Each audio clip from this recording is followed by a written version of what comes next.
सातोटी शर्त न मानिले देई पारिबेनी बोर्ड परीक्षा। जानन्तु कौन एही शर्त गुड़िक आउ किपरि पालन करिवे।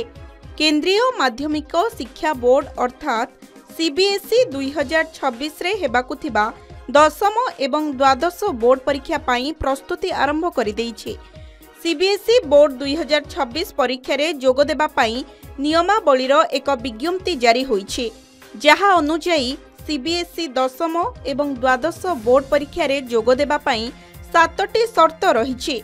सीबीएसई कहिछि जे जेउ छात्र माने एही 7टी शर्त पालन करिवे नाही सेमाने बोर्ड परीक्षा रे जोग देई परिबे नाही।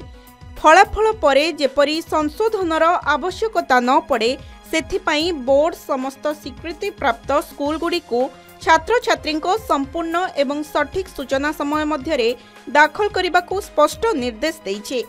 सीबीएसई कहिछि जे स्कूल गुड़िको निश्चित करने पड़िबो जे प्रवेश फॉर्म, छात्र पंजीकरण, स्थानांतर प्रमाणपत्र एवं पंजीकरण डॉक्यूमेंट रे छात्रों नाम, जन्म तारीख एवं अन्यान्य विवरणी समान अछि एवं यह छात्र छात्री एवं अभिभावकों ठारू निश्चित करा जिबा उचित।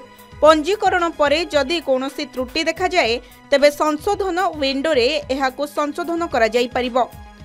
तथापि असंपूर्ण आवेदन, पुराना स्कूल रो प्रमाणपत्र संलग्न न करिबा, अस्पष्ट डॉक्यूमेंट किंबा बोर्ड को सीधा सड़क आवेदन पठाइबा भली समस्या प्रक्रिया को बाधा प्रदान करिथाए।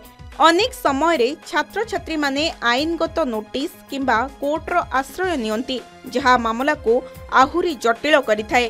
संशोधन पाई पठा जाइथिबा आवेदन गुड़िक संपूर्ण सठिक एवं समस्त आवश्यकीय कागजपत्र सहित पठा जिबा उचित बोली बोर्ड चेतावनी देइछि। असंपूर्ण आवेदन गुड़िको सीधा सड़क प्रत्याख्यान करा जिवो। सीबीएसई 2026 रो दशम एवं द्वादश बोर्ड परीक्षा रे प्राइवेट प्रार्थीको पाई आवेदन प्रक्रिया आरंभ करिछि। ऑफिशियल वेबसाइट रे ऑनलाइन रे आवेदन करिबाको पड़िबो। आवेदनर शेष तारीख 30 सेप्टेम्बर 2025 रखा जाइछि। जदि कौनसी छात्र छात्री एही समय मध्यरे आवेदन करि परिबे नाही तेबे से 3 अक्टोबर रु 11 अक्टोबर पर्यंत विलंब फी सहित पंजीकरण करि परिबे। एथिपाई साधारण फी 320 टंका एवं विलंबित फी 2000 टंका हेबो।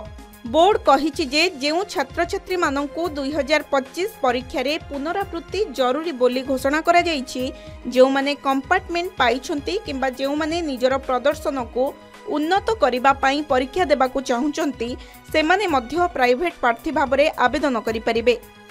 ब्यूरो रिपोर्ट, के न्यूज ओडिशा।